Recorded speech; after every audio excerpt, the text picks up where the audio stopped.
የኤርትራ ህዝብ ከ20 ዓመት በፊት ባጋጠመው ግጭት ህይወታቸውን ላጡ አካላቸው ለጎደለ ኤርትራውያን የተሰማኝን ጥልቅ ሐዘን ለቤተሰቦቻቸው ማድረስ እፈልጋለሁ።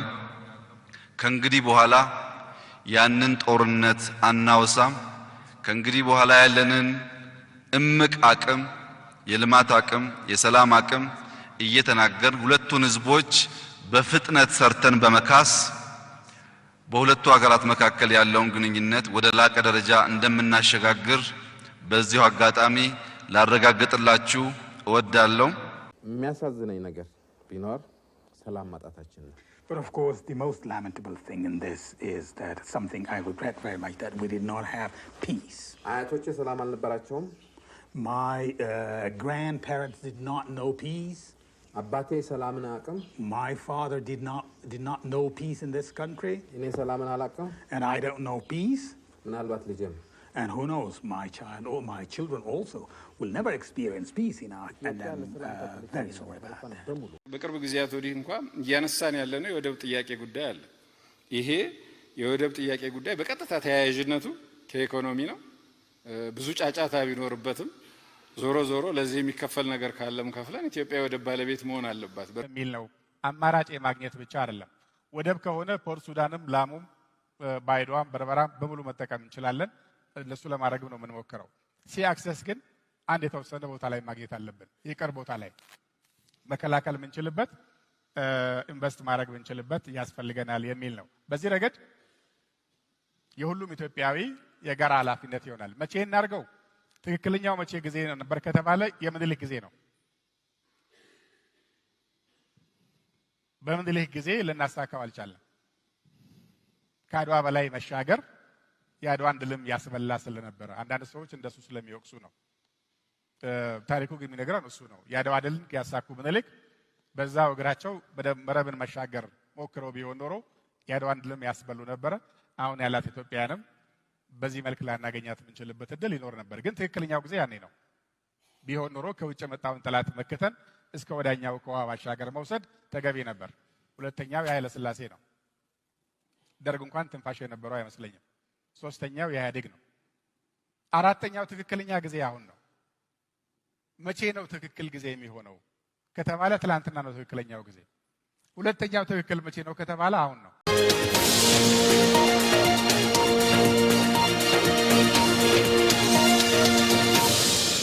ሰላም ተኸታተልቲ ናይ ሂምቦል ሚድያ ንሎም ማዓንቲ ዝበልናዮ ዝተፈላለዩ ዜናታት እናባኻትኩም ከነብሮይና ሼር፣ ላይክ፣ ሳብስክራይብ ምግባር ኣይትረስዑ። ሰናይ ምክትታል። Abiy Ahmed's warmongering, a looming catastrophe in the Horn of Africa. By Niemann Zeleke. Ethiopia stands at a perilous crossroads. Ethiopia's PM Abiy Ahmed's actions have not only failed to bring stability but have actively deepened the country's crisis. His post-Pretoria agreement maneuvers were never designed to foster peace. They were carefully orchestrated to divide and weaken the Tigray People's Liberation Front (TPLF). Reports from multiple sources, including insiders within his own Prosperity Party, indicate that Abiy has been manipulating elements of the TPLF leadership to serve his war against Amhara and Eritrea, further fracturing Ethiopia and destabilizing the wider region. In fact, those who know the inner workings of the regime in Ethiopia, including Dr. Gedu Andargachew, the former foreign minister of Ethiopia and later national security advisor, in his interview with Anchor Media said that Abiy Ahmed's and Oromia PP's war in Amhara region deliberately planned to weaken Amhara. Abiy Ahmed deludes himself into believing he is a grand strategist, but his reckless political maneuvers have come at the cost of millions of lives. He operates without any deep ethical consideration of the catastrophic consequences his decisions bring upon the Ethiopian people. The disastrous state of Ethiopia, politically, economically, and security-wise, is the direct result of his unchecked thirst for power, his imperial-like delusions, and his disregard for good governance and 360 degrees turn away from what he promised when he came to the helm of state power. His actions mirror the TPLF's past self-serving schemes, prioritizing personal and party dominance over Ethiopia's long-term stability. The Ethiopian people, now suffering in Tigray, Oromia, and Amhara in the main, are paying a heavy price in lives, limbs, blood, bones, and tears. all human suffering and tragedy do not mean much to the sociopathic autocrat. At the same time, claims that Eritrea might align with the TPLF remain highly unlikely. Eritrean leaders have historically been strategic thinkers who understand the long-term stakes. The deep-rooted animosity between the TPLF and Eritrea makes such an alliance improbable. Yet, it is tragic and ironic to watch Abiy's supporters blindly defend a leader who has systematically betrayed the Ethiopian people. His administration, dominated by the Oromia Prosperity Party (PP), has weaponized ethnocentric rhetoric to divide and rule, engaged in aggressive land grabs of other regions in Ethiopia, engaged in rampant violation of human rights, and suffocated Ethiopia under authoritarian rule. A calculated distraction, access to the sea. Rather than addressing Ethiopia's dire economic and political crises, Abiy Ahmed has manufactured a new narrative to sustain his autocratic rule, the so-called access to the sea argument. His latest expansionist rhetoric about Assab is a calculated distraction aimed at stoking nationalist sentiments to shift focus from his government's colossal failures, fueling dangerous warmongering to justify his increasing repression, masking the economic collapse and political unrest within Ethiopia. Ethiopia's deepening crisis under Abiy Ahmed. Beyond his dangerous rhetoric, Ethiopia is unraveling under multiple crises. The war in Amhara. Abiy foolishly believed he could crush the resistance in 2 weeks, yet 2 years later, the war rages on, with tens of thousands of deaths, mass civilian massacres, and drone attacks. Infrastructure worth billions of dollars have been destroyed, and more than 70% of Amhara's territory is now controlled or influenced by the Fano insurgency. The Oromia insurgency, the Oromo Liberation Army, OLA, continues to hold significant territory, openly challenging Abiy's rule in Oromia. Absence of the rule of law, Abiy's security forces have conducted arbitrary mass detentions, ethnic-based persecution of the Amhara, mass incarceration of journalists and political dissidents. A breakdown of law and order, crime and insecurity have surged across Ethiopia, even in the capital, Addis Ababa. Widespread corruption. Corruption runs rampant across all levels of government, further eroding trust in the state. A collapsing economy. Skyrocketing inflation has pushed millions into poverty, leaving ordinary Ethiopians struggling to afford necessities. Ethiopia is not just unstable, it is on the brink of national disintegration because of the compounding effect of multiple crises on all fronts. Yet rather than tackling these existential threats, Abiy Ahmed is fueling warmongering narratives that could engulf the entire Horn of Africa in chaos. War over Assab is madness. The idea of going to war over Assab is not just reckless, it is suicidal. The consequences would be catastrophic. It violates international law and would have catastrophic consequences. Any attempt to seize Assab militarily would violate UN and O charters, jeopardizing Ethiopia's international standing. Ethiopia risks being labeled an aggressor, leading to crippling diplomatic isolation and sanctions. There is no justification for annexing another country's territory.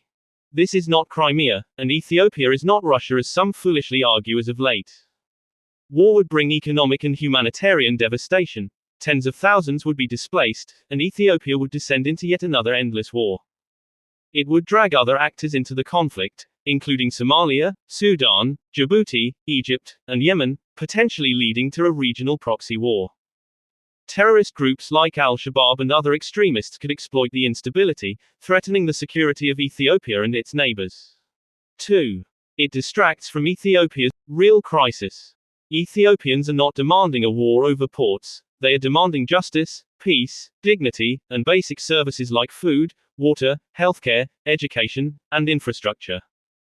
Instead of focusing on economic recovery, Abiy has prioritized vanity projects, including palaces worth over $13 billion, while millions suffer in grinding poverty.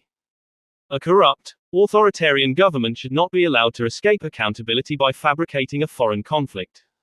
3. Abiy Ahmed's betrayal of Ethiopia's long-term interests. Eritreans stood by and sacrificed for Ethiopia during the darkest hours, even when Abiy's power was hanging in balance. Yet Abiy's reckless warmongering betrays the shared history of both nations. A responsible Ethiopian government would seek regional cooperation, partnership, and economic integration, not a destructive war that could end in scenarios far worse than Abiy anticipates. 4. Ports can be secured peacefully. Economic growth requires diplomacy, not war. Ethiopia already has access to multiple ports, and no neighboring country has denied Ethiopia access to trade routes. Ethiopia can negotiate agreements with Eritrea, Djibouti, Sudan, and Somalia to ensure stable and long-term trade partnerships. A dangerous deception. Abiy Ahmed's access to the sea narrative is not about national security, it is a calculated political ploy to distract from his regime's failures in governance, the economy, and security. Expand his imperial fantasies of an East African Oromo empire. Strengthen and entrench his Oromia PP's dominance over the political, economic, and security domains of the nation while silencing opposition voices across Ethiopia. But Ethiopians must not fall for this deception. We have seen this same tactic before. In 2000, the TPLF fueled nationalist sentiment, promising to reclaim Assab, but the result was 100,000 Ethiopian lives lost in a futile war. 18 years of ethnic dictatorship followed under the TPLF-led EPRDF. Ethiopia must not repeat the same mistake. True leadership is not about waging endless wars, it is about securing peace, stability, and prosperity for future generations. Ethiopia does not need another reckless military adventure. Ethiopia needs visionary leadership that prioritizes diplomacy, regional partnerships, and sustainable economic development that benefits all the peoples of the sub-region, not the ego-driven fantasies and empire-building adventures of delusional autocrats. A war over Assab would not just shatter people's hopes and aspirations of peace, partnership, and development, it would ignite a regional inferno, destabilizing the entire Horn of Africa. The international community must apply diplomatic pressure on Abiy Ahmed before it is too late. The choice is clear: peace, diplomacy, and sustainable economic growth, or chaos, destruction, and irreversible decline.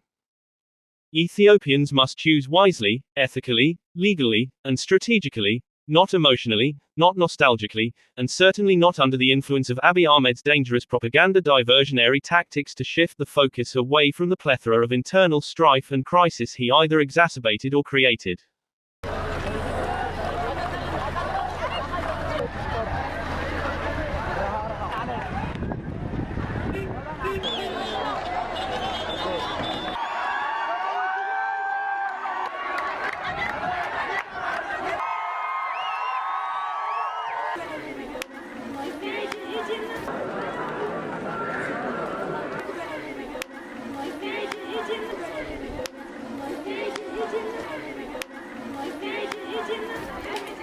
በመጀመሪያ ወዳጅም ጠላትም ማወቅ ያለበት የኢትዮጵያ ሕዝብና መንግስት የሀገር መከላከያ ሚኒስቴር ክህደት ተፈጽሞበት በገዛ ወገኖቹ ጥፋት ሲካሄድበት የኤርትራ ሕዝብና መንግስት ወደሱ የሄዱትን ወታደሮች የያዘበት ወደ ፈለጉ እንዲሄዱ የደገፈበት መንገድ የሁል ጊዜም የኢትዮጵያ ውለታ ነው። ማንም አክቲቪስት ነኝ ብሎ በተናገረው እንትን የሚበላሽ ጉዳይ አይደለም። አንድ ነገር የተከበረው ምክር ቤት እንዲገነዘብ እንፈልገው፣ በችግር ቀን ሰው አብሮ አይቆምም። እንኳን ሰው የራስህ ጥላ ጨለማ ሲሆን ይከዳል። ጥላን የምታየው ብርሃን ሲኖር ነው ሲከተል የምታየው። የራስህ ጥላ ብርሃን ሲኖር ይከተላል፣ ጨለማ ሲኖር ይሸሻል፣ አይታይም። በችግር ጊዜ የኛ ወታደሮች ከሞት ሸሽተው ሄደው የተደረገላቸውን ክብካቤ የኢትዮጵያ ታሪክ አይረሳው። ይሄን እንድንክድ እንድንረሳ እንድንሳደም የሚፈልጉ ኃይሎች ሞኞች ናቸው። አናደርግም። እሱ በጣም ነው የምናመሰግነው የኤርትራ ሕዝብና መንግስት። A few moments later አንድ ግለሰብ ኩባንያ ማርስ ላይ ወጣለው የሚልበት ማርስ ወጥቼ ወርሳለው ቢልበት ዓለም ውስጥ እየኖር 30 እና 40 50 60 ኪሎ ሜትር ያለችን ቀይ ባህር ለመንካት አናልምም ማለት የሚቻል አይመስልም። ወጣትም መንገር የምፈልገው አብይ አህመድ የምታደርገው ነገር ብቻ ነው።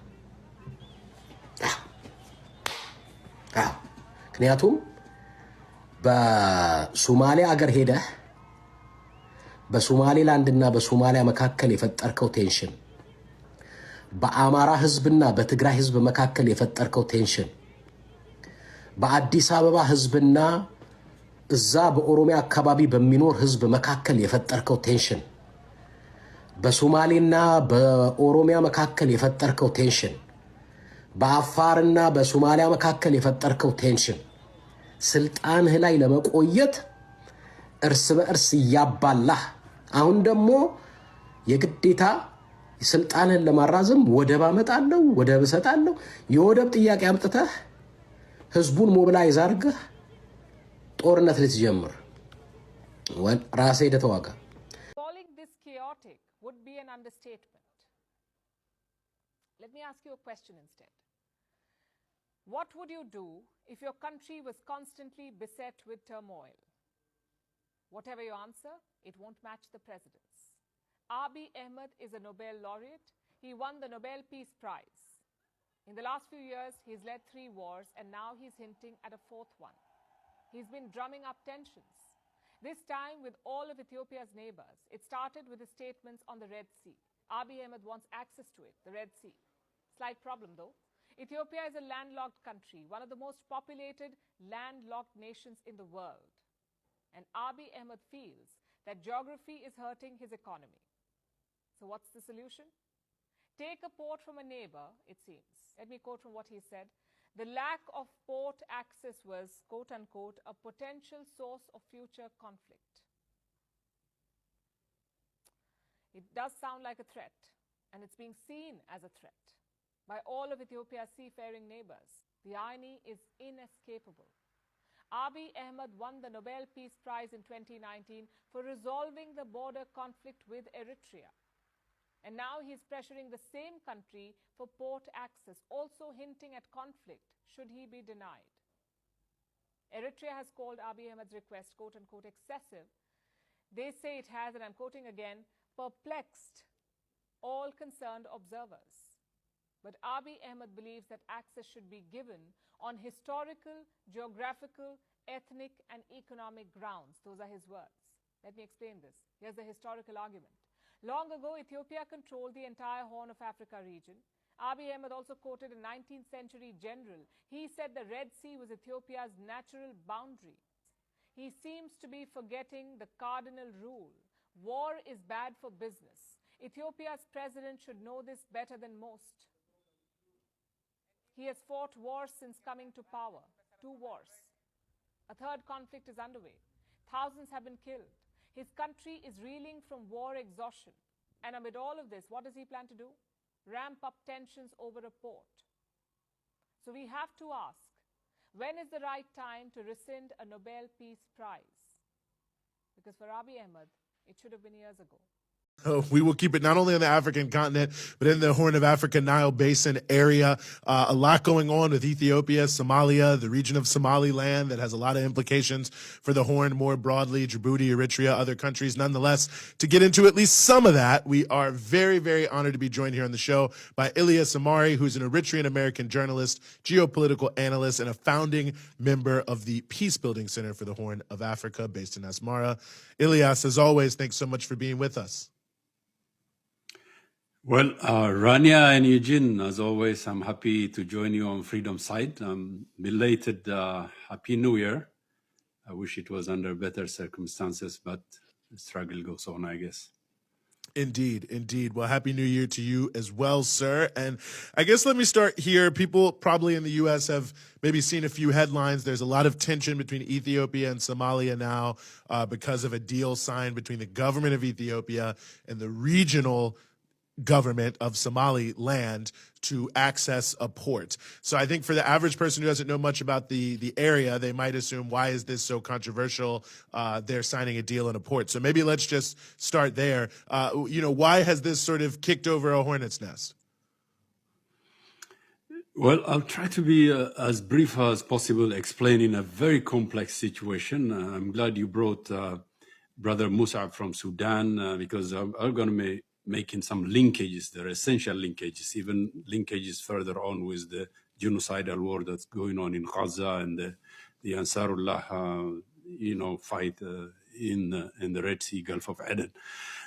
Briefly, the Somaliland breakaway region is a result of the Cold War legacy. As the Cold War ended, Somalia also descended into disintegration. Why Somalia was kept for over 3 decades in a state of disintegration has largely to do with the unipolar hegemony, the era of unipolar hegemony after the end of the Cold War, the U.S. imperialism entering where there is no force now to counter us. We can do whatever we want. So recall, if you will, for example, what the former commander, NATO commander Wesley Clark revealed at one time in 2001, 2003, Pentagon paper in which they had a plan to plunge the entire region, Middle East, North Africa, Horn of Africa, into chaos. 7 countries were targeted, beginning with Iraq, then Syria, then Lebanon, then Libya, then Sudan, then Somalia, and finally to Iran. The 7 countries. That's exactly what unfolded. If you look at it, why did he make that revelation? I don't know. Sometimes they're arrogant. They have this in-your-face attitude. This is what we're planning for you, and we're going to do it. Type of hubris of the unipolar hegemony, if you will, the craziness. But in the Middle East and in our region, Horn of Africa, that's what happened. Sudan has disintegrated into chaos as it was targeted. Somalia, the same fate. The only country remaining is Iran.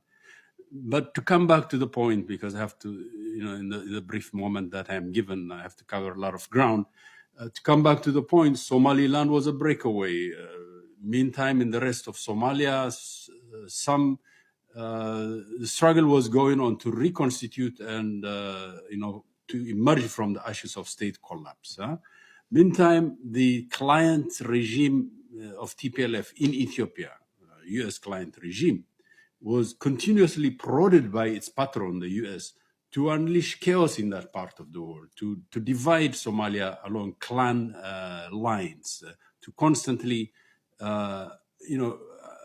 prevent the state from re-emerging from chaos. So the Somaliland breakaway regime in the north remained in a state of limbo for 30 years. It never got recognition, international recognition, except maybe Taiwan, but Taiwan itself is in a state of limbo, non-recognition. Meanwhile, Somalia was beginning to re-emerge from the chaos, a central government in Mogadishu, some sort of semblance of army, navy.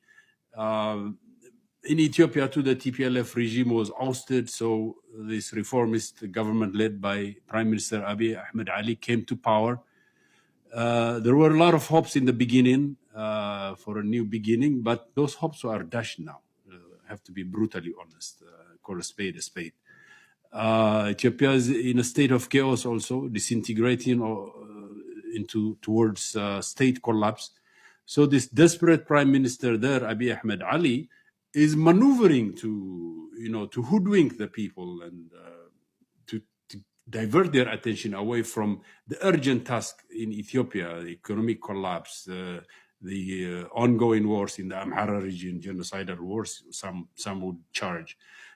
So to divert that, he's bringing this port issue, the sea access issue, which never is really an issue.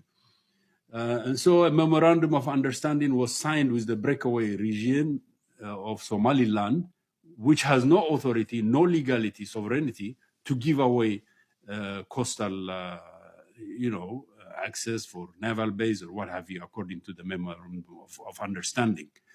And this has created an uproar. It infringes on Somalia's sovereignty because the world, as far as the rest of the world is concerned, the international community, the United Nations, African Union, only recognizes the central government in Mogadishu, the capital, as having the authority and sovereignty over the entire Somalia. So this was a breach, a reckless breach that provokes Somalia. It is an act of aggression, and they have condemned it. Now, you have to bear in mind that this is only a memorandum of understanding, which is different from an agreement. A memorandum of understanding does not have legally binding weight behind it. Of course, it's much better than gentleman's agreement. For example, as the Soviet Union collapsed, it had Gorbachev insisted to James Baker and the German Chancellor that the word they gave him that NATO would not expand an inch forward. Had he insisted on having that in writing, even a memorandum of understanding, that would have been much better. But it was only verbal, although memos of that meeting were kept. I'm diverting, of course. But what I'm saying is a memorandum of understanding does not have much weight as an agreement or a treaty between two countries. And these are not two countries. One is, of course, Ethiopia is the seat of African Union, a recognized country, an old nation, although it is disintegrating into chaos. The other is a breakaway region that wants recognition but doesn't have it. It has been trying that for 30 years and hasn't achieved it. It was not capable to hold a referendum. It's not capable even to control what is called Somaliland now, because in a large part of Somaliland called Las Anod last year, there was a brutal civil war, and that part broke away from Hargeisa. So this is the situation and the background, briefly, that is happening there. The major driving force for the two desperados, Abiy Ahmed Ali in Addis Ababa and Musa Bihi in Hargeisa, is that both are in desperate situation. They want to salvage some kind of credibility or legitimacy within their population. And so they've brought this issue for Musa Bihi. He thinks he's getting international recognition from a prestigious state, the center of African Union, Ethiopia. Second question is, Assab was a free port. Massawa was a free port to Ethiopia. This was declared early 1991. We believe these ports should be free, not only for Ethiopia, for everybody else who wants to use them. That's our policy. It's not a problem of conflict. It wouldn't be a cause of any conflict. Any sensible person who believes that there is a country landlocked and one has gotten access to the sea, why shouldn't the complementarity of the interests of both countries demand or dictate the free use of these ports? And with globalization taking everyone else by surprise, I don't see why the issue of ports should become a problem. It's never been a problem since 1991. It's not a problem now. It wouldn't be any problem in the future. It was the Ethiopian government which boycotted our ports and shifted to Djibouti. We said it's their choice. They boycotted our airports and cut any ties between the two countries. It was not our choice, but የኤርትራ ሪፈረንደም በሚካሄድበት ወቅት ሬፈረንደም የተካሄደው እንደ ፈረንጆች አቆጣጠር በ1952 ዓመተ ምህረት ከኢትዮጵያ ጋር በፌደሬሽን የተሳሰረችውን ጂኦግራፊ ሊሚት በዛው አካባቢ በዚህ ውስጥ በአፋሩም አካባቢ ሬፈረንደም ተካሂዷል። በአፋሩ አካባቢ የተካሄደው ሬፈረንደም ከሌሎች የኤርትራ አካባቢዎች የተለየ ውጤት በመሰረቱ የተለየ ውጤት ነበረው ወይ የሚል ጥያቄ ማንሳት ይቻላል። እኔ ያየኋቸው ሰነዶች ያንን አያመለክቱ። የወደብ ጉዳይ ወደብን በተመለከተ ኢትዮጵያ ወደብ ከ1952 ነው ይመስለኛል ኤሪትሪያ በተባበሩት መንግስታት ድርጅት ውሳኔ መሰረት ኤርትራ ከኢትዮጵያ ጋር በተቀላቀለች ጊዜ ነው ወደብ ያገኘችው። ከዛ በፊት ወደብ አልነበራትም። ምናልባት አክሱም። ከዛ በፊት ወደብ አልነበራትም ኢትዮጵያ። ከ52 እስከ 91 ለ40 ዓመት ጊዜ ወደብ ነበራት ማለትም የኮስታል ስቴት ሆና ውሃው ዳርቻ ያለች መንግስት ሆና ኤርትራ በፌዴሬሽን ስለተቀላቀለች አሰብና ምጽዋ የኢትዮጵያ ወደቦች ነበሩ። ከዛ በኋላ ግን ጦርነት ተደረገ። ጦርነት ከተደረገ በኋላ ወደቡን ኢትዮጵያ አጣች። ምክንያቱም ኤሪትሪያ ነፃ ሀገር ሆነች። አሁን ይሄ ኤርትራ ከኢትዮጵያ ጋር በነበረችበት ጊዜ እውነት ወራሪዎች አሰብ ይመጣሉ፣ ምጽዋ ይመጣሉ፣ ይመጣሉ። ግን መሰረታዊ የሆነ የኢትዮጵያ አካል በነበረችበት ጊዜ ወደብ አልነበራትም። ኢትዮጵያ አልነበራትም። መቼ ነው የነበራት ኢትዮጵያ? ማሳዋና አሰብ ከማን ጋር ነበር ለዘመናት? ከኤርትራ ጋር ከተቀላቀለች በኋላ ካልሆነ በስተቀር ከኤርትራና ከዛ በፊት የጣሊያን ነበር። ከዛ በፊት የቱርክ ኦቶማን ነበር ለ400 500 ዓመት አልነበራትም። የት ነው የነበራት? አልነበረም። ከዛ በፊት በመካከል ባህረ ነጋሽ የሚባለው ያስተዳድር ነበር። አልነበራትም። ይሄንን ማወቅ ነው ያለባቸው የኢትዮጵያ ህዝቦች። አልነበራትም። ትግል ግን ነበራት።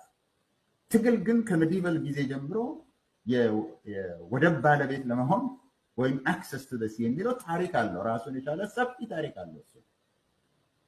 ይሄንን ለማግኘት በጣም ትግል ነበራት። በአፄ ኃይለ ሥላሴ ጊዜ ጅቡቲ የኛ ናት የሚል ነበረ። ጅቡቲ ነፃ ከመውጣቷ በፊት የኛ ናት፣ ጅቡቲ የኛ ናት የሚል ያንን ለማግኘት ትግል ነበረ። የራሷ ግን አልነበራትም። There is nothing else except way down here in the Hadmat area. There are ports down here, along with Aden, but there's nothing else from Aden almost all the way up to Yanbu, and certainly no Jeddah. What we do find are these ports. Let's take a look at them. So the first one is Assab, which is in today Eritrea, and it can be traced. It has documentation that goes all the way back to 246 BC. Is that before Muhammad? Is that before Islam? Of course. Absolutely. That's the 3rd century BC. There is another port. This is Agilis. This is what Patricia Crone referred to, because she found document after document on the the western coast of India that had their names on it. It had their references. It had receipts from Agilis. Agilis was well known. From 79 AD, it was well known. Does that predate Islam? Absolutely. Absolutely. Then we had another one in this time Sudan called Suakin, 170 AD. Does that predate Islam? Of course. And Muhammad? And the Quran? Yes. Bingo. And then in Egypt, we have 2 ports. One called Berenice, which is 275 BC. And then the last one is Safaga, 282 BC. Notice they all predate Islam. Notice they're all on the western coast. Exactly. None of them are on the eastern coast. All the trade was on the western coast. Colonizing Africa. What happened at the Berlin Conference of 1884-1885? This month marks 140 years since Western powers sidelined Africans and carved up ownership of the continent among themselves. The Conference of Berlin. The Conference of Berlin, where Western leaders met to carve up Africa, as illustrated in Illustrierte Zeitung, 1884, Wikicommons. It was the late 19th century and European nations were beginning to look at the African continent as a more permanent resource base for their newly growing industrial sectors. More than the ongoing trade between the two continents that had run for decades, though, the Europeans wanted direct control of Africa's natural resources. In addition, these countries aimed to develop and civilize Africa, according to documents from that period. Thus began the mad scramble for Africa, as it would later be called. Great Britain, Portugal, France, Germany, and King Leopold II of Belgium began sending scouts to secure trade and sovereignty treaties with local leaders, buying or simply staking flags and laying claim to vast expanses of territory crisscrossing the continent rich with resources from palm oil to rubber. Squabbles soon erupted in Europe over who owned what. The French, for example, clashed with Britain over several West African territories, and again with King Leopold over Central African regions. To avoid an all-out conflict between the rival European nations, all stakeholders agreed to a meeting in Berlin, Germany in 1884-1885 to set out common terms and manage the colonization process.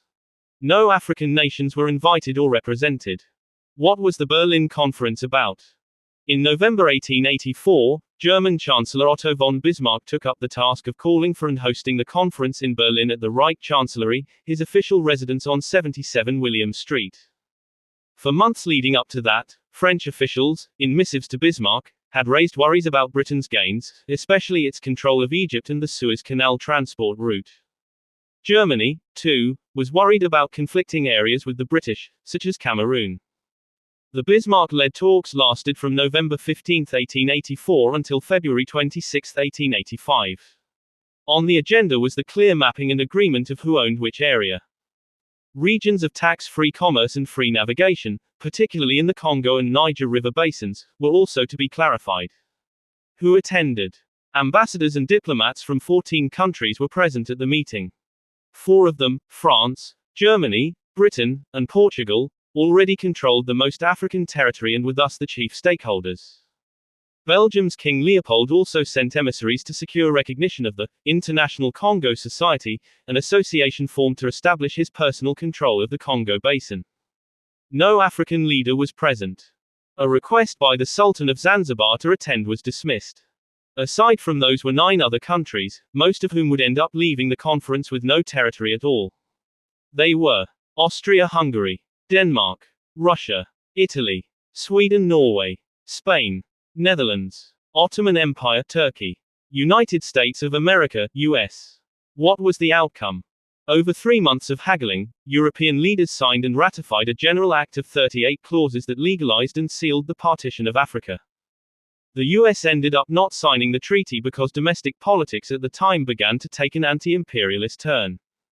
The colonizing nations drew up a ragged patchwork of new African colonies, superimposed on existing, native, nations.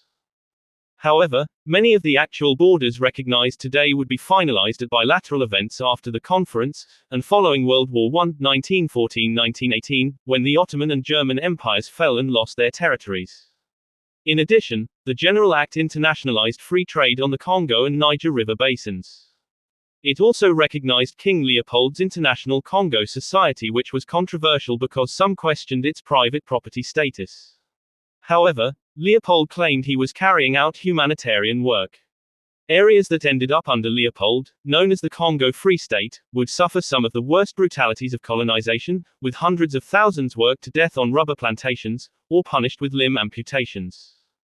Finally, the act bound all parties to protect the native tribes, their moral and material well-being, as well as further suppress the slave trade, which was officially abolished in 1807-1808, but which was still ongoing illegally. It also stated that merely staking flags on newly acquired territory would not be grounds for ownership, but that effective occupation meant successfully establishing administrative colonies in the regions. Who got which territories? Western ownership of African territories was not finalized at the conference, but after several bilateral events that followed. Liberia was the only country not partitioned because it had gained independence from the US. Ethiopia was briefly invaded by Italy, but resisted colonization for the most part. After the German and Ottoman empires fell following World War I, a map closer to what we now know as Africa would emerge. This list illustrates which colonial rulers claimed the continent in the early 20th century. France, French West Africa, Senegal, French Sudan, Mali, Upper Volta, Burkina Faso, Mauritania, Federation of French Equatorial Africa, Gabon, Republic of the Congo, Chad, Central African Republic, French East Africa, Djibouti, French Guinea, Côte d'Ivoire, Dahomey, Benin, Niger, Tunisia, Algeria, Morocco, Libya. Britain, Cape Colony, South Africa, Rhodesia, Zimbabwe, Bechuanaland Protectorate, Botswana, British East Africa, Kenya, Northern Rhodesia, Zambia, Nyasaland, Malawi, Royal Niger Company Territories, Nigeria, Gold Coast, Ghana, Anglo-Egyptian Sudan, Sudan, Egypt, British Somaliland, Somaliland.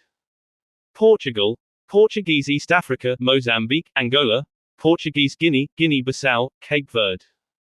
Germany, German Southwest Africa, Namibia, German East Africa, Tanzania, Rwanda, Burundi, German Cameroon, Cameroon, Togoland, Togo.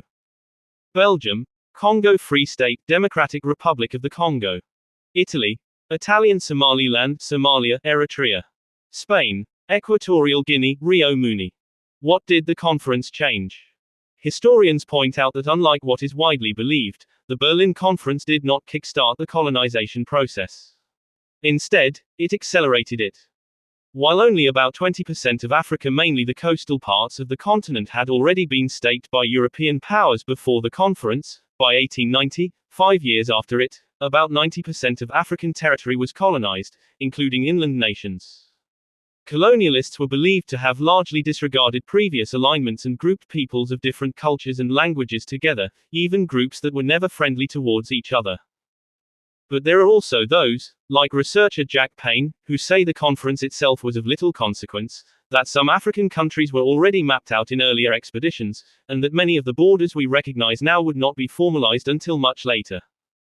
The conference itself established little in the way of making states, with the lone exception of creating today's Democratic Republic of the Congo, Payne, a political studies lecturer at Emory University, told Al Jazeera, referring to the then Congo Free State.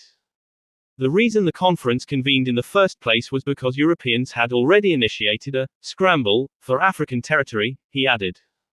It is difficult to give much credence to the standard idea that the Berlin Conference was a seminal event in the European partition of Africa.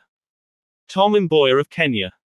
Tom Mboya, Kenya nationalist leader and member of the Legislative Council, is cheered by supporters at Nairobi Airport, February 27, 1960, on his return from a London conference where he won concessions from the British to give Africans a greater voice in the government, part of the surging tide of nationalism in Africa. Payne, and many other political scientists, however, agree that colonization determined the future of the continent in ways that continue to have profound geopolitical effects on today's Africa. Resources were looted. Culture and resistance subjugated. Even after African leaders successfully fought for independence and most countries became liberated between the 1950s and 1970s, building free nations was difficult due to the damage of colonization, researchers say. Because of colonialism, Africa had acquired a legacy of political fragmentation that could neither be eliminated nor made to operate satisfactorily, researchers Jan Nyman, Peter Muller and Harm de Blie wrote in their 1997 book Realms, Regions, and Concepts. Following independence, civil wars broke out across the continent, and in many instances, caused armies to take power, for example in Nigeria and Ghana. Political theorists link that to the fact that most groups were forced to work together for the first time, causing conflict. Meanwhile, military governments would continue to rule many countries for years, stunting political and economic development in ways that are still obvious today, scholars say. Former colonies such as Mali and Burkina Faso, both led by the military, have now turned against France because of perceived political interference they say is an example of neo-colonialism. In a famous quote, Julius Nyerere, the former Tanzanian president, articulated what researchers agree is the current state of Africa. We have artificial nations, carved out at the Berlin Conference in 1884, and today we are struggling to build these nations into stable units of human society. We are in danger of becoming the most balkanized continent of the world.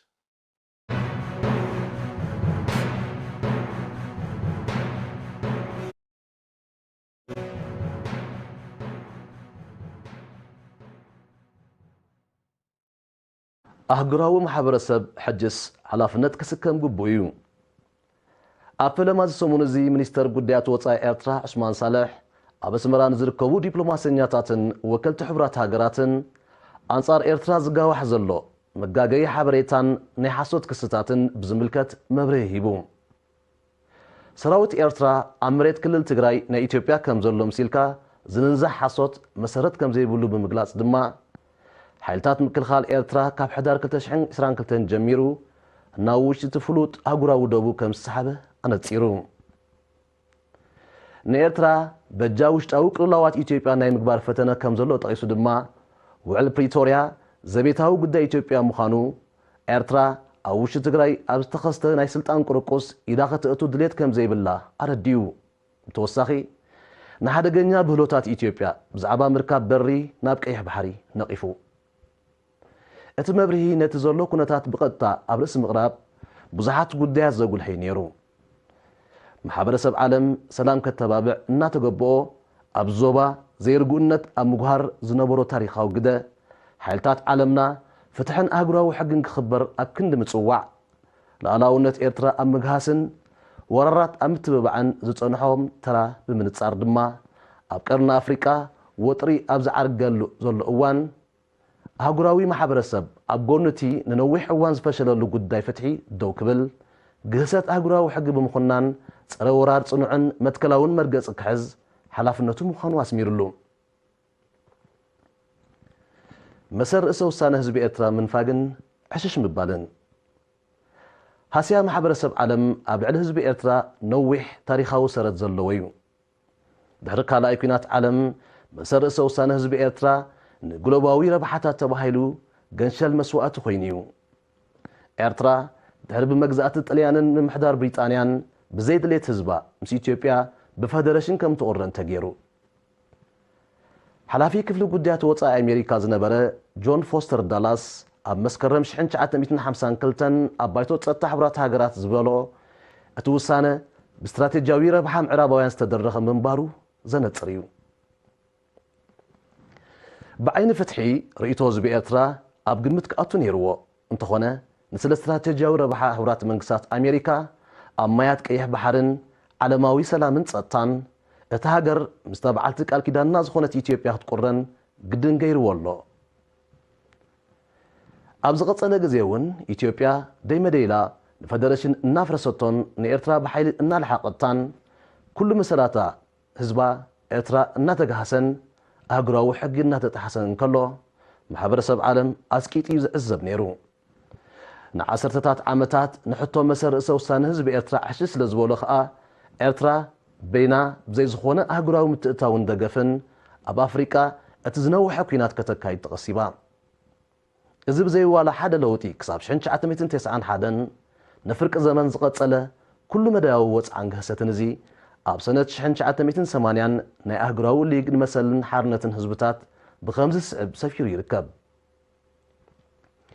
ህዝቢ ኤርትራ ብወተሃደራዊ ይኹን ብፖለቲካዊ መዳይ ዝግባእ ኣፍልጦ ተነፊግዎ ን20 ዓመታት በይኑ ጸኒዑ ተቓሊሱ እዩ ሓደ ዓመት ድሕሪ ማለት ኤርትራ ናጽነታ ቅድሚ ምግንጻፋ 10 ዓመት ኮሚሽን ኣህጉራዊ ክኢላታት ሕጊ ኣብ ዘርግሖ መግለጺ ካብ ኩሎም ቶም ግዳያት ሓያላን ካልኣይ ኩናት ዓለም ዝኾኑ ህዝብታት እቲ ቅቡልን ክስማዕ ዝግብኦን ሕቶ ዝነበሮ ህዝቢ ኤርትራ እዩ ይኹን እምበር ኣብቲ ኣህጉራዊ ውድብ ነዚ ኣርእስቲ እዚ ከተልዕሎ እትደሊ ሃገር ኣይነበረትን እቲ ምኽንያት ድማ እቲ ሕቶ ነቲ ውድብ ንባዕሉን ንኻልኦት ተመሳሳሊ ጸገም ዝነበሮም ወገናትን ምንጪ ዘይምርጋእ ከይከውን ስለ ዝተባህለ እዩ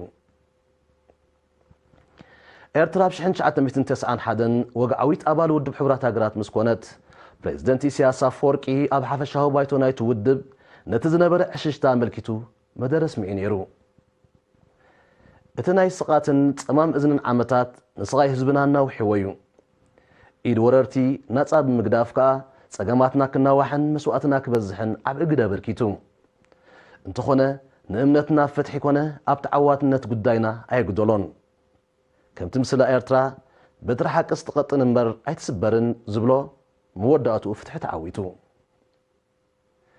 እዚ ንህዝቢ ኤርትራ ጥራይ ዘይኮነ ንኹሎም ደለይቲ ፍትሕን ሰላምን ምንጪ ተስፋን ሓጎስን እዩ ዘይቋርጽ ተጻብኦታትን ድርብ መዕየሪታትን ኤርትራ ዘካየደቶ ገድሊ ምስ ምጉንጻፍ ናጽነታ ይኽተመን እኳ ደኣ ድሕሪ ናጽነታ ካብ 1998 ክሳብ 2000 መንግስቲ ኤርትራ ምዕላው ዝዕላምኡ ተጻብኦን ኩናትን ገጢምዋ ካብ ግዛኣታ እንተላይ ካብ ገማግም ቀይሕ ባሕሪ ገዚፍ መሬት ብሓይሊ ንምምንዛዕ ተሃቂኑ ብዘይካዚ ማሕበረሰብ ዓለም ኢትዮጵያ ኮሚሽን ዶብ ኤርትራን ኢትዮጵያን ዘሕለፎ ናይ መወዳእታን ቅያድን ብይን ጥሒሳ ንኣስታት 2 ዕቑድ ዝኣክል ብዘይ ሕጋዊ ወተሃደራዊ ገበጣ መሬት ኤርትራ ክትሕዝን ብተደጋጋሚ ሰፊሕ ወተሃደራዊ መጥቃዕታት ክትከፍትን ፈቒድላ እዩ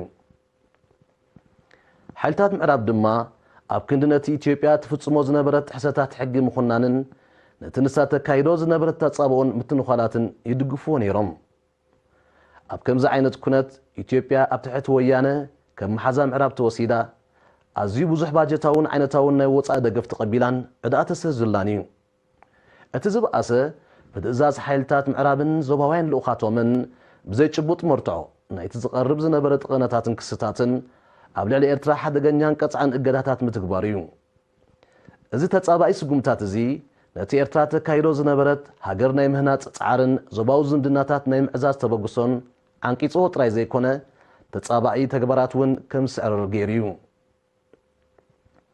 ዝቐረበ ክስታት ሓሶት ምዃኑ ድሕሪ ምቅልዑ እውን እንተኾነ እገዳታት ንሓያለ ዓመታት ክጸንዕ ምውሳኑ ንኤርትራ ናይ ምድራትን ናይ ምቁፅጻርን ዓብዪ ኣጀንዳ ዘንጸባርቐ ደኣ እምበር ንሓቀጫ ሰላምን ርግኣትን ዝዓለመ ከም ዘይነበረ ጉሁድ ይገብሮ ክንዮ ፖለቲካዊ ጣልቃ ምእታው ኤርትራ ግዳይ ዘይቋርጽን ዝተዋሃደን ናይ ሚድያ ዘመተ ክትከውን ተፈሪዳ እያ እዚ ከዓ ነቲ ኣብዚ ዞባ ዘሎ ቀንዲ ምንጪ ናይ ግርጭትን ዘይርግኣትና ጸልሚትካ ንኤርትራ ንምኽፋእን ንምስይጣንን ዝተዓለሰ ውዲት እዩ መትከላዊ መርገፂ ዝውሰደሉ ግዜ ሕጂ እዩ ሎሚ ንቐይሕ ባሕሪ ከቢብዎ ዝርከብ ቅልጽምካ ናይ ምርኣይ ሓፍሓፍን ብኡ መጠን ዝንህር ዘሎ ወጥረታትን ንዞባዊ ርግኣት ሓደገኛ ስግኣት ፈጢሩሉ ይርከብ ስለዚ ማሕበረሰብ ዓለም መትከላዊ መርገፂ ወሲዱ ነቲ ነዊሕቲ ታሪኹ ፍሽለት ክእርም ጅምረሉ ግዜ ሕጂ እዩ በዚ ምኽንያት እዚ ኣብ ክንዲ ሓቅነትን ጭብጥን ዘይብሉ መግለፂታት ምውፃእ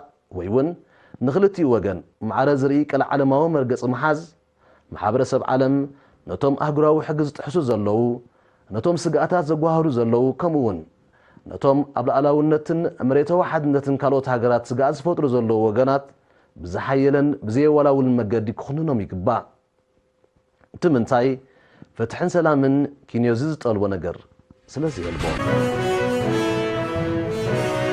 The international community must finally shoulder its role.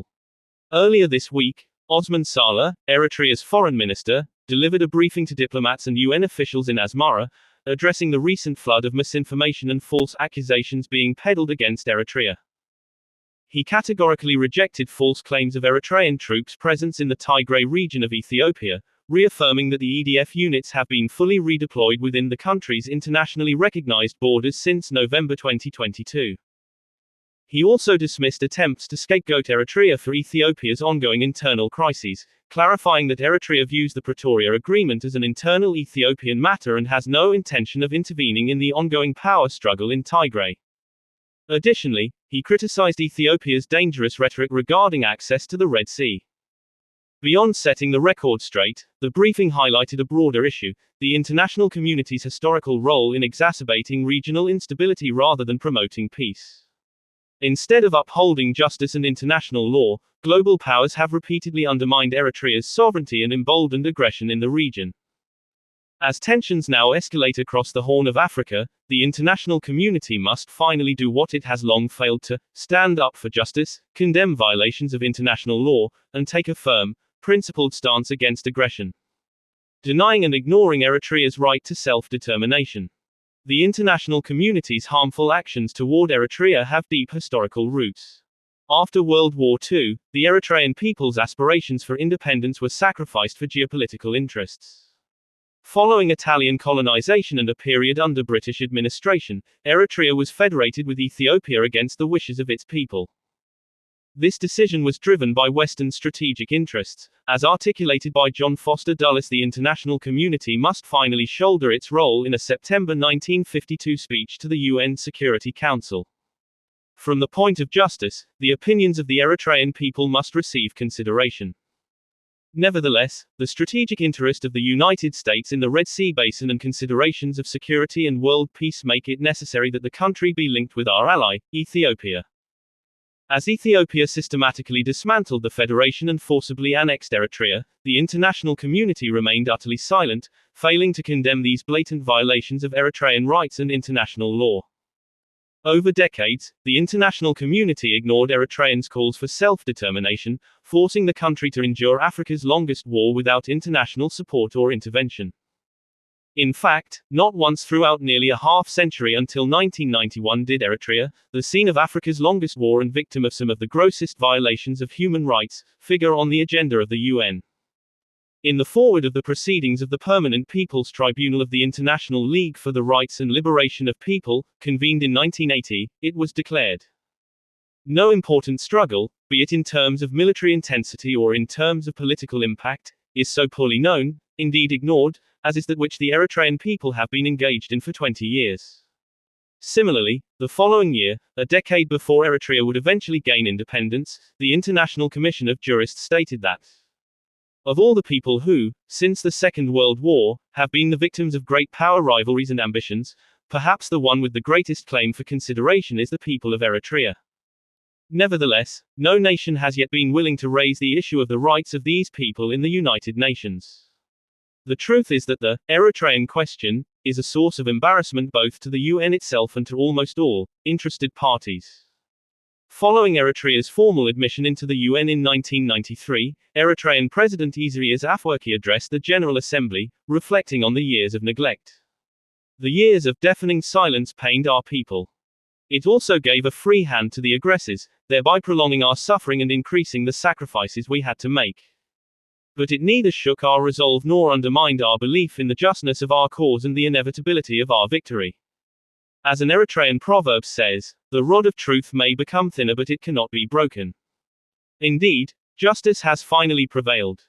This is a source of hope and happiness not only for the Eritrean people, but for all those who cherish justice and peace. Continued hostility and double standards. Eritrea's struggle did not end with independence. From 1998 to 2000, it faced a war of aggression designed to overthrow the government, reverse its independence, and seize large swathes of its territory, including along the Red Sea, by force. Despite the Eritrea-Ethiopia boundary commission's final and binding rulings, the international community allowed Ethiopia to maintain for almost a decade its illegal military occupation of Eritrean lands and launch repeated large-scale military attacks. In fact, rather than condemning Ethiopia's violations, Western powers rewarded the aggressors instead. Ethiopia, under the Tigray People's Liberation Front (TPLF), received substantial foreign aid, mostly in budgetary and other fungible forms, and debt forgiveness while being positioned as a Western ally. Compounding matters, at the behest of Western powers and their regional proxy, a series of punishing sanctions were imposed on Eritrea, despite the lack of any solid evidence for the claims and allegations raised. These measures not only hampered Eritrea's nation-building efforts and the potential for regional cooperation, they also emboldened hostile actors. Even after the original justifications for the sanctions were debunked, they remained in place for years, reflecting a broader agenda of containment and control rather than genuine concern for peace and stability. Beyond political interference, Eritrea has also been the target of relentless and coordinated media campaigns designed to vilify and demonize the country while obscuring the real sources of conflict and instability in the region. The time for a principled stance is now. Today, saber-rattling and rising tensions surrounding the Red Sea pose a serious threat to regional stability. Now is the time for the international community to begin to rectify its long history of failure. Rather than issuing hollow and toothless statements or maintaining a false, both sides, narrative, the international community must firmly and unequivocally condemn those violating international law, fueling tensions, and threatening the sovereignty and territorial integrity of others. Justice and peace demand nothing less. በቅርብ ጊዜያት ወዲህ እንኳን እያነሳን ያለነው የወደብ ጥያቄ ጉዳይ አለ። ይሄ የወደብ ጥያቄ ጉዳይ በቀጥታ ተያያዥነቱ ከኢኮኖሚ ነው። ብዙ ጫጫታ ቢኖርበትም ዞሮ ዞሮ ለዚህ የሚከፈል ነገር ካለም ከፍለን ኢትዮጵያ ወደብ ባለቤት መሆን አለባት በሚል ነው። አማራጭ የማግኘት ብቻ አይደለም። ወደብ ከሆነ ፖርት ሱዳንም፣ ላሙም፣ ባይዶዋም፣ በርበራም በሙሉ መጠቀም እንችላለን። ለሱ ለማድረግም ነው የምንሞክረው።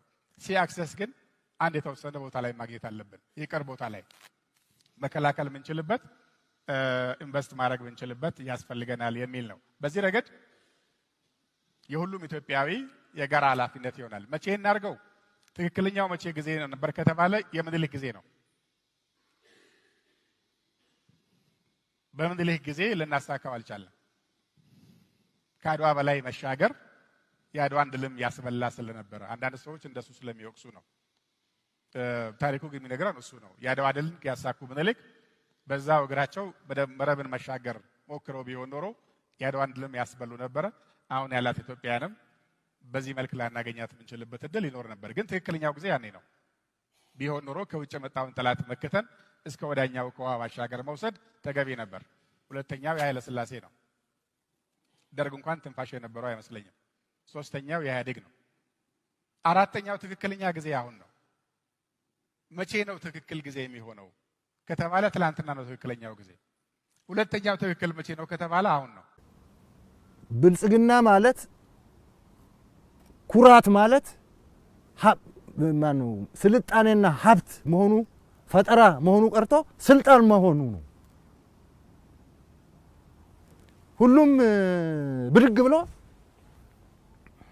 ስልጣን ላይ ጉብ ለማለት ነው። ከዛ ለምንድን ነው? ለመዝረፍ ነው። ለአገር ለማልማት እኮ አይደለም፣ ለመዝረፍ። ምን አረገ ኢህአዴግ? ምን አረገ? መጣ ያ ሁሉ የጦርነት መከራ አልፈን መጣ፣ ስልጣን ያዘ። ከዛ በኋላ ምን አደረገ? ዘረፋ ሳይሆን አጠባት። ደርግስ መጣ ምን አደረገ? በቃ ከአንዱ ቀውስ ወደ አንዱ ቀውስ፣ ከአንዱ ቀውስ ወደ አንዱ ቀውስ። እንደ ይሄ እንዳው ፈረንጆች እኮ ታዝበውናል። ይሄ ህዝብ በቃ መንግስት የራሱን መንግስት ከመቃወም ውጪ ሌላ ሙያ የለውም እንደኮ ተብለናል። እንደዛ እኮ ተብለናል። ፈረንጆች እኮ ሲያገኙ እንደዛ ነው የሚሉት ሁሉ ጊዜ።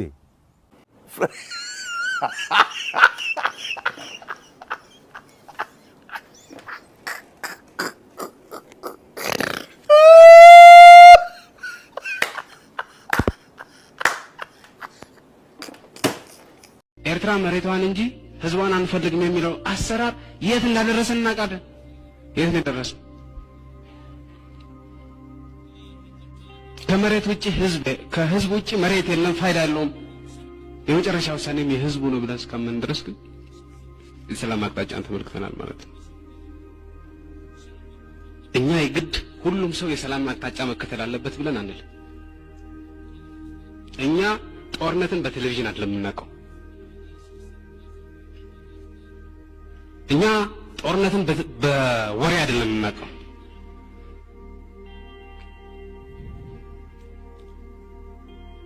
እኛ ጦርነትን በተቃጠሉ ቤቶች ነው የምናውቀው። ባለቀ ህዝብ ነው የምናውቀው። በተጨፈጨፈ ወጣት ነው የምናውቀው። ከእንግዲህ ወዲያ እዋጋለሁ የሚል ካለ መንገዱን ጨርቅ ያርግለት። እኛ እንዋጋም። በቅቶናል፣ ሰልችቶናል፣ መሮናል።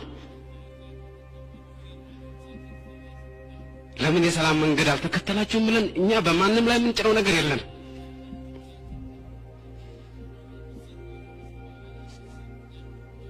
የኤርትራን ህዝብ አንበረክካለሁ የሚል ካለ መንገዱን ጨርቅ ያርግለት።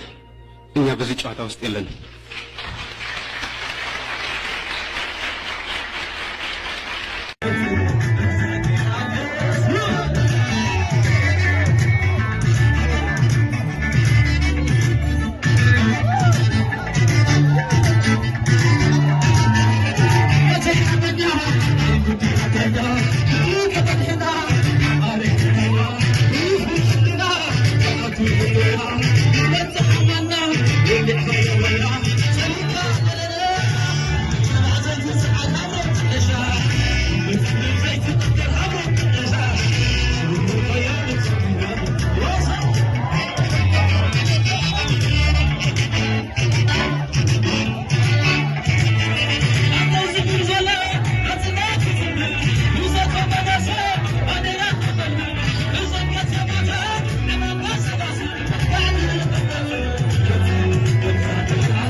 Thank you.